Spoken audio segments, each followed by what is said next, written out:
Well, welcome back again here, and I'm Derek Stoke Living, and we have got some more rain. Weatherman says we're kind of in a pattern, the summer pattern of overnight showers. About 2 o'clock in the morning, kind of a cold front will come through and move moisture from Kansas down here to Oklahoma, and they expect about every night this week of rain showers about 2 o'clock in the morning. Well, we had that last night, and then going to work this morning, there was quite a lightning show going in, and it's pretty impressive. But we got probably, I'm gonna say probably about 1.5 inches of rain, maybe to 2 inches last night. Just a downpour. So things are saturated again, which is fine because we will be needing this later in the summer. But I'm going to try to get out here in the garden and check it out. I haven't looked at it since the rain. Sometimes when you get a pretty good storm like that, the corn will lay over on you.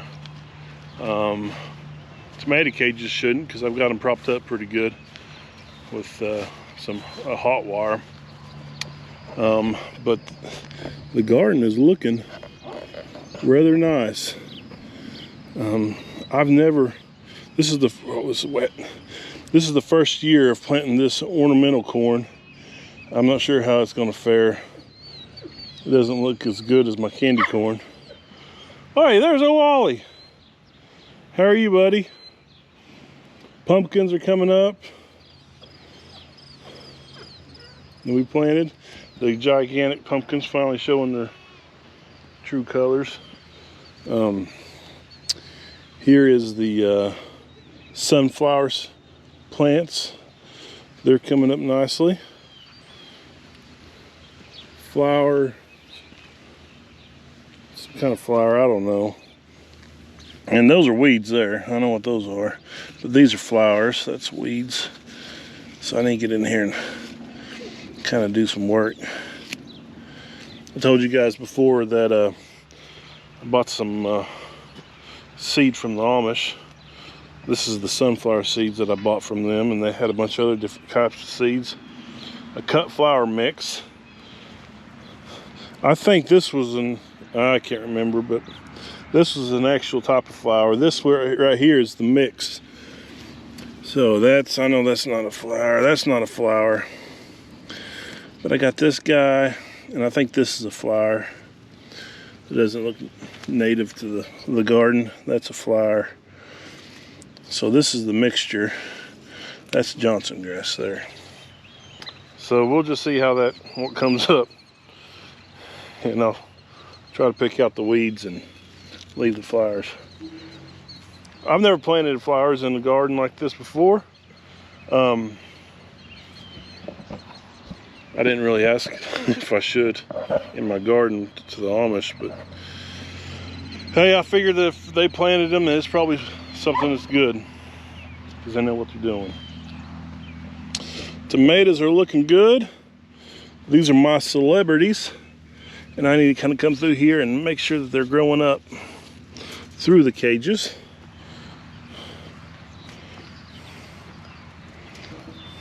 Kind of help them along.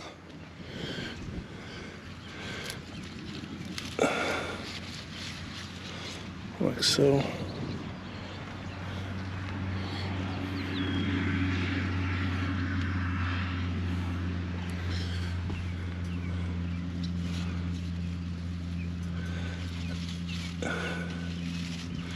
If you guys have any tips or tricks that you want to bestow upon me for these tomatoes, I've grown them for years, but I've always learned new things, and I like to hear what other people do with their tomato plants. This one, it didn't get planted all the greatest, and it kind of needs the support. We'll just kind of help it along through there.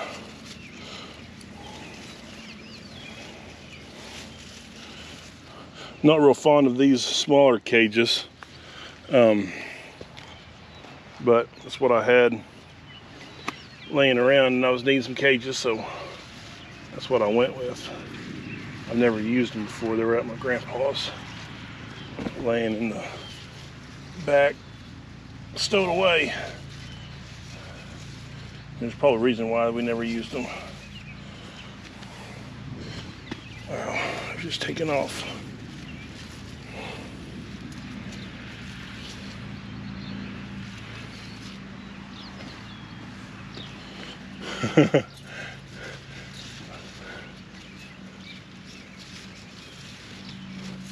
Try to keep them inside the cages. They might be part goat.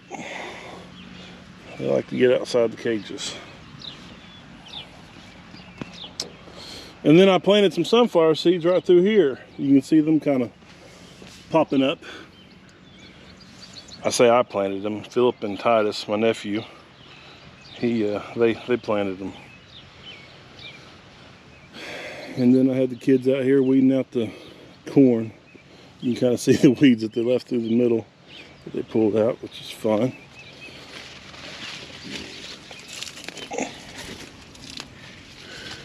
Corn is looking mighty fine.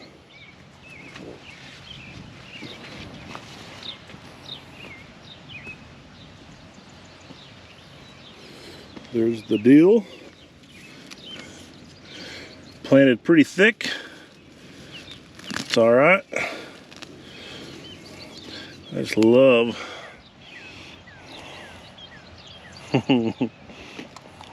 love the smell and the taste of dill.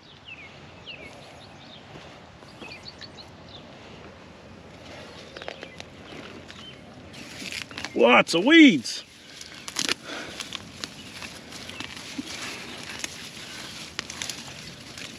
The little squash peeking through there. Like me some yellow squash.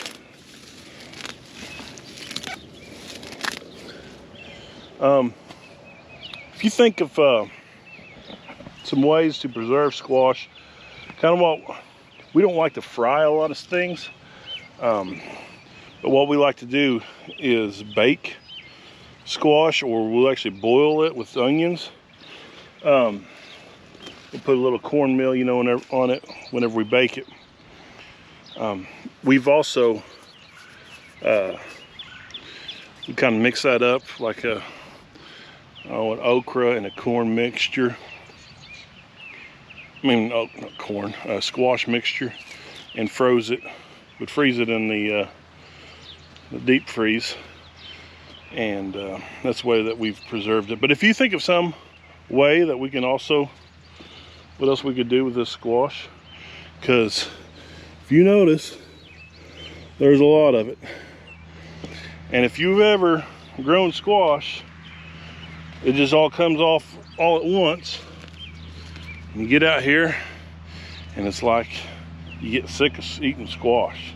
Because you just eat, there's so much of it, and you don't want it to go to waste, but you kind of, by the end of it, you're kind of like, oh, I'm ready for something else to come off in the garden. But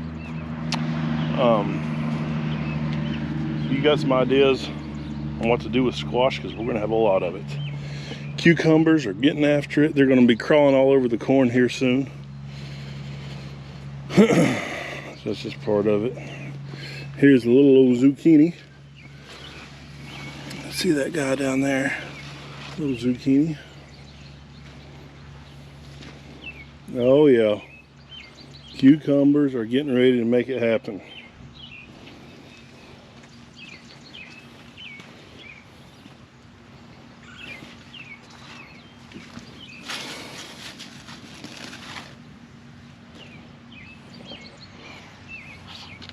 All in all, the garden's getting after it. Onions. These are the Vidalia onions. I probably should say that they're Rose Prairie onions, because I think a true Vidalia onion comes from Vidalia, I think it's Georgia.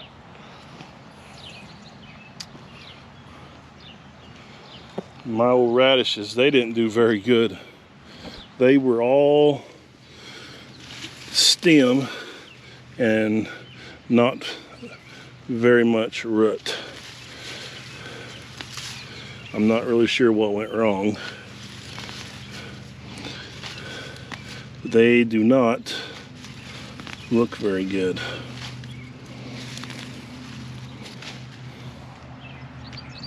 I don't know.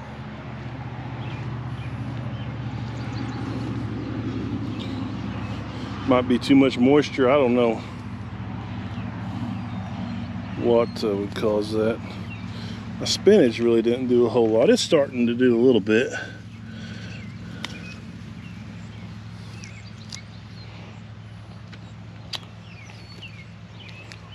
Lettuce is looking really good. Need to pick that. We're gonna have some good old BLT sandwiches, I think Katie said we're gonna have tonight. So I'm gonna be picking some of that. Broccoli, getting after it.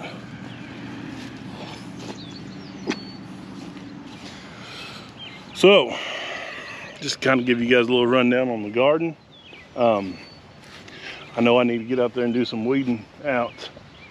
It's definitely needing that. So I'll do that later this evening. And now we need to go over here and check on the livestock. The goats anyways.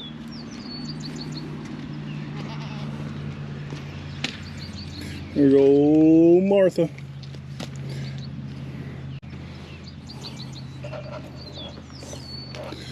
These two should kid out. She's starting to make up a little bit of a bag, and that one maybe not really. I don't know, they might just be duds.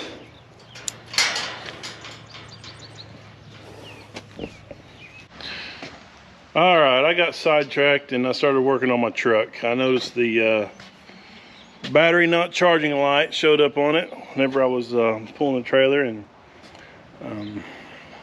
looks like the old alternator is malfunctioning.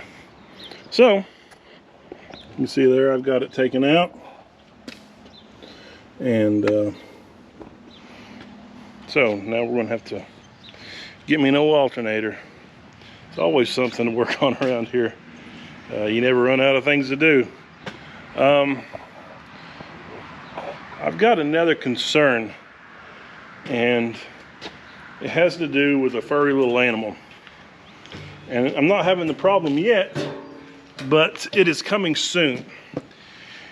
And I know whenever I first moved here, this place was my grandma's, and she always, my uncle, he run the garden for her, but she was out there also. But every year there were several rows of corn that was just demolished by coons.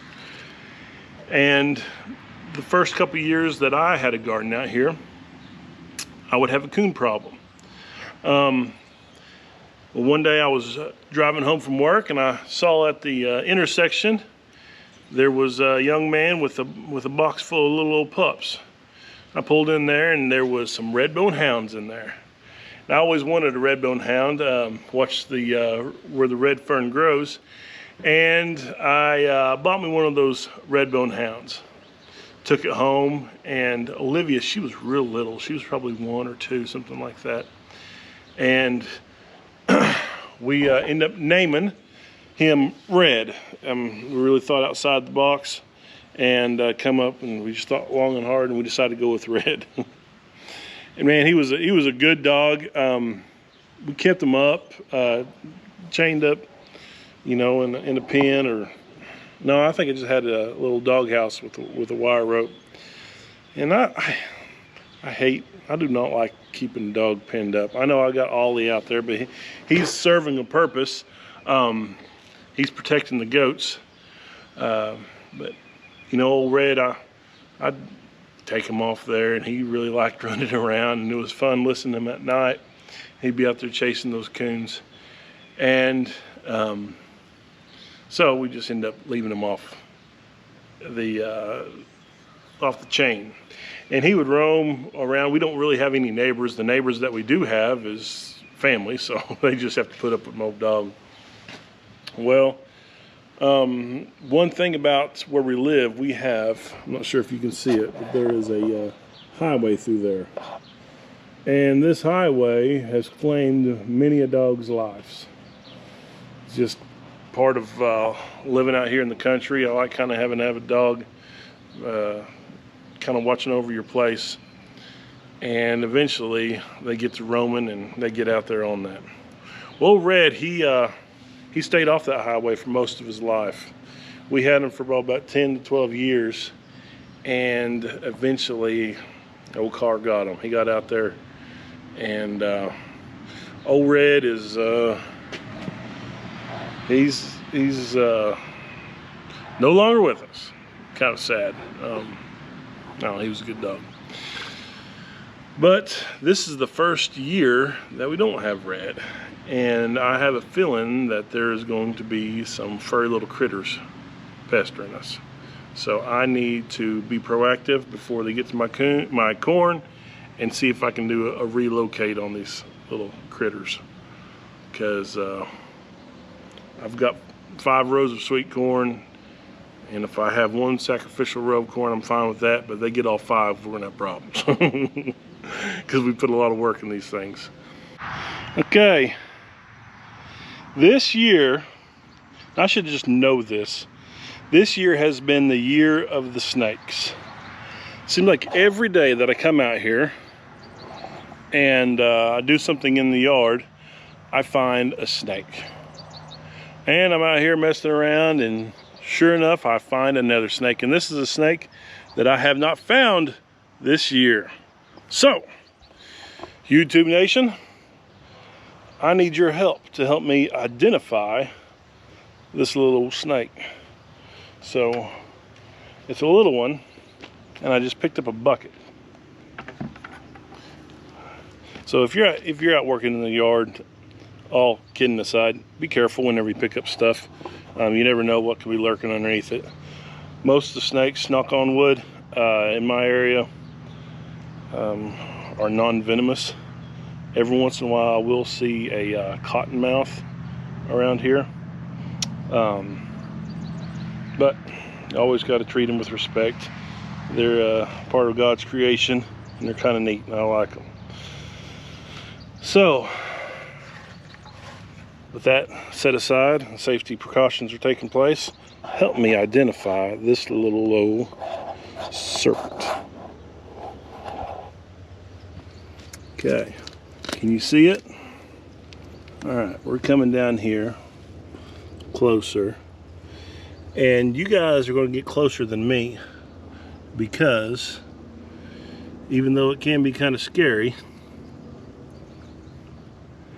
it's safer for you to be closer than for me to be closer. Can you see it? Just curled up there, and it almost looks like it has something inside of its belly. I'm not seeing what it looks like in your view, but I think you can see it. Right there she is. There it is. Okay? And it does not have a kind of a pointed head. Woo, he's striking. Not happy. Crikey.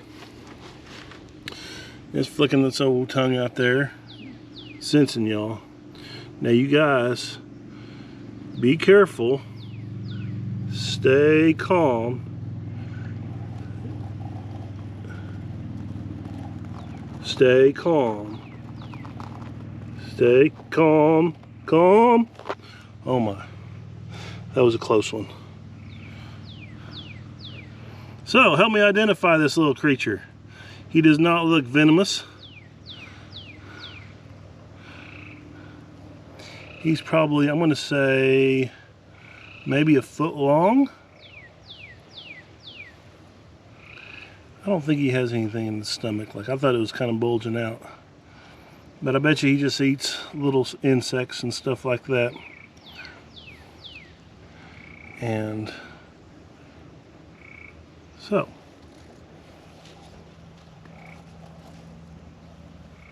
there he goes. You guys have got a pretty good view of him.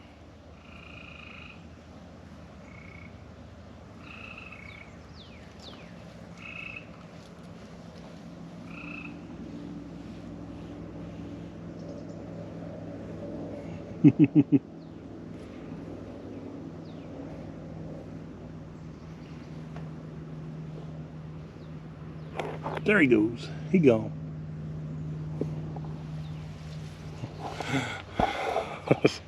Alright, so tell me what you think. I'll do a little research along with you and see if we can identify that little snake. Oklahoma is home to a number of snakes. I'm not sure how many it is, but it's quite a few.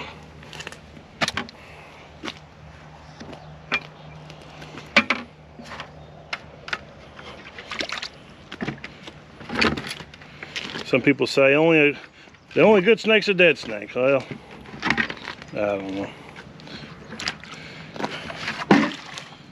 I've never had a real bad experience with them. So if I did, I might think otherwise.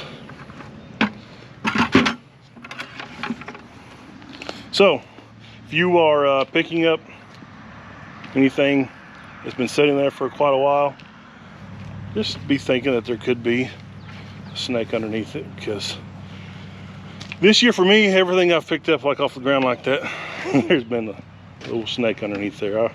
I was cleaning out the goats' water trough. I tipped it over and there's a little garter snake sitting underneath there. That was the last one. I haven't seen Toby or a big black snake this year. I've found one of his skins, so he's around. But just as long as he's out there getting those mice, I'm good with Toby hanging around. If you don't know who Toby is, look on one of my earlier videos.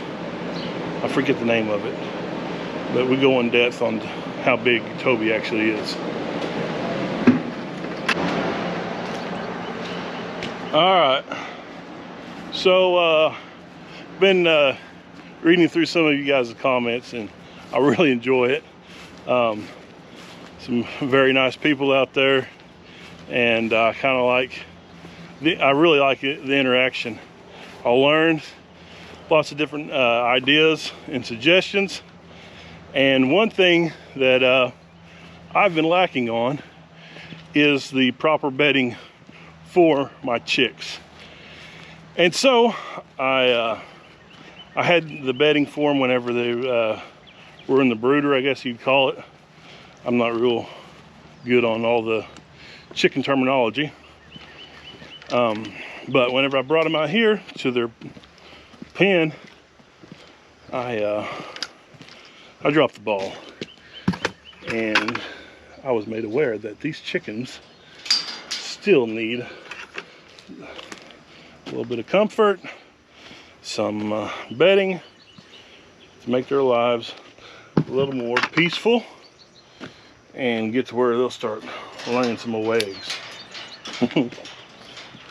So I'm going to go and put some shavings in here. It'll make it where I'll be able to clean it up a lot easier, and won't be such a nasty mess.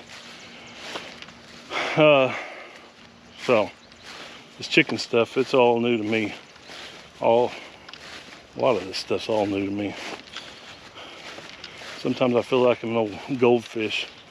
I wake up in the same old bowl and I think, huh, never seen this before. But I need to get some bedding in here for them, so that's what we're going to do now. Oh man, my gate just fell over. Ollie has gotten in trouble. He's acquired the taste of poultry, and he got informed that he does not need to like poultry, so he's staying away. So here's the chicken in their pen, and I'm going to put some shavings in there and make it a little nicer for them.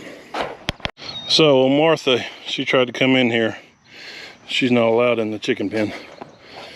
So I got some nice bedding in there for the little chicks' tushes, and they will be happy. Happy, happy, happy. If you see, I got a little perch stick from suggestions from some of the viewers, and I was very appreciative of it. And I might put it in the video of us doing that. That was on another day. Little chicks, loving life. So they should be happy now. Thank you for the suggestions, because they needed it. Okay, Martha.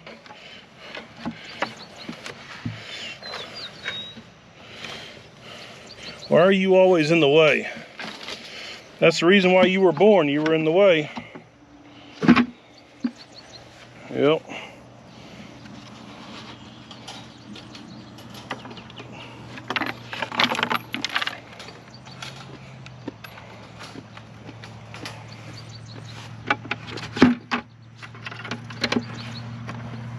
Get out of there.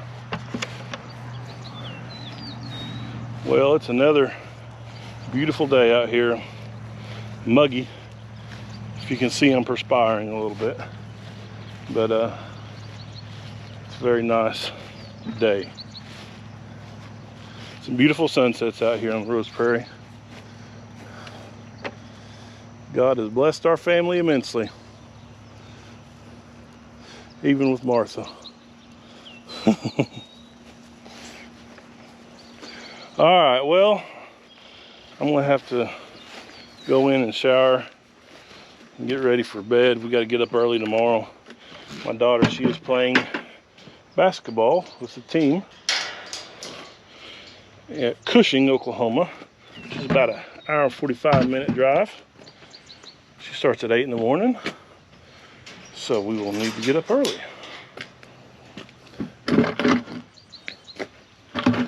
So, thanks again for your for viewing on here and your interaction. I really appreciate it. It's a lot of fun. Just kind of going through this journey with you guys, and I hope you're enjoying it, and I hope that you're getting a blessing out of it as much as I am, getting to spend time here on the farm with the family. And it's kind of fun getting on there and watching these things and laughing along with you. So, all right, well, I guess this does this for Stoked Living, and I'll see you next time. And thanks, and please like and subscribe. God bless. See you.